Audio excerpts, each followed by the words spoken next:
Hoax. Hoax. Hoax. Hoax. Hoax. Hoax. Hoax.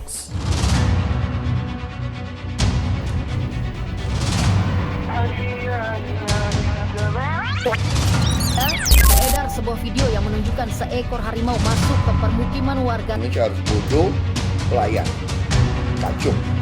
Guru itu beban negara. Video dengan klaim penggabungan dan dua hewan unggahan sebuah akun TikTok adalah tidak benar dan tak bisa dipertanggungjawabkan. Akhirnya, Ratna pun mengakui kalau dirinya telah menyebar berita bohong.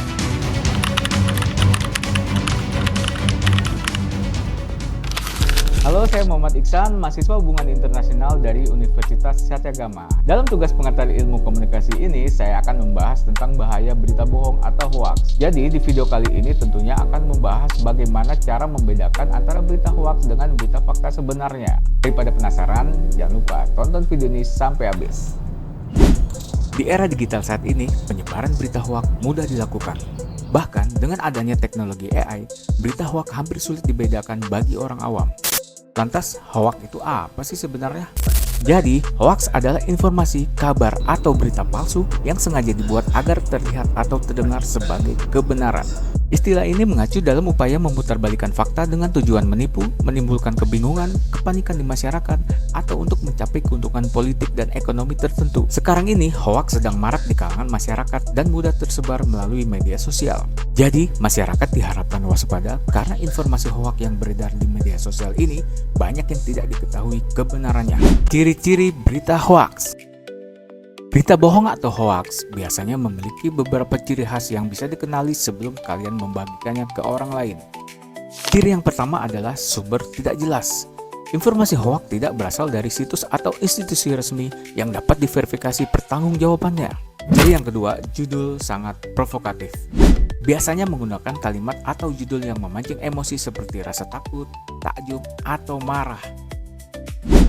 Ciri ketiga, pesan sepihak.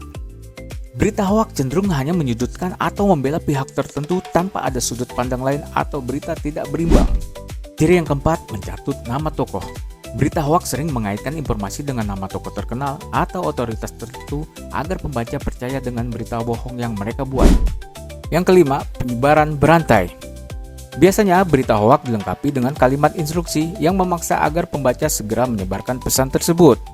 Kalimat instruksi yang ada di pesan berantai biasanya seperti sebarkan pesan ini, jangan berhenti di Anda, atau Anda celaka, dan lain-lain masih banyak lagi. Penyebaran hoax di masyarakat biasanya melalui media sosial dan aplikasi pesan yang bisa berdampak negatif. Gak main-main, dampaknya juga cukup membahayakan karena bisa merusak kenyamanan dan keamanan bermasyarakat. Jadi intinya, hoax itu bisa meresahkan. Nah, karena meresahkan masyarakat, hoax itu tentunya berpotensi melanggar hukum dan jerat pidana bagi pembuat dan penyebarnya. Ngeri kan?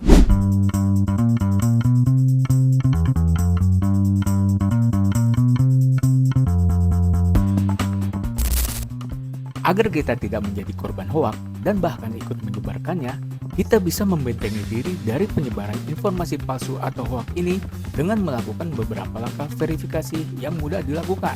Pertama, periksa fakta dari sumber terpercaya. Pada langkah ini, pastikan kebenaran berita dengan merujuk pada portal berita resmi atau lembaga yang berwenang. Nah, kalau saya sih biasa cek di disway.id. Ini merupakan salah satu media nasional yang cukup update tentang isu-isu politik dan isu nasional lainnya. Langkah kedua, cermati alamat situs. Jadi pada langkah ini harus hati-hati dengan situs web yang meniru portal berita mainstream tetapi memakai alamat domain yang tidak lazim. Langkah ketiga, periksa keaslian foto dan video.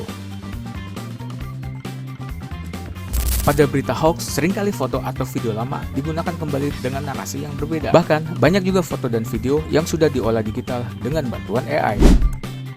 Langkah keempat, gunakan kanal resmi anti-hoax.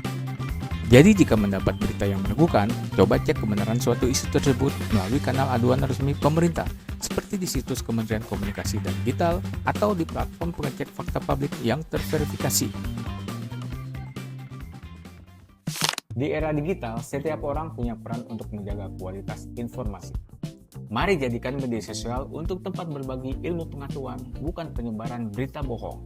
Ayo kita mulai dari diri sendiri, semoga kita tidak menjadi korban hoax. saring dulu sebelum sharing dan cek fakta sebelum percaya.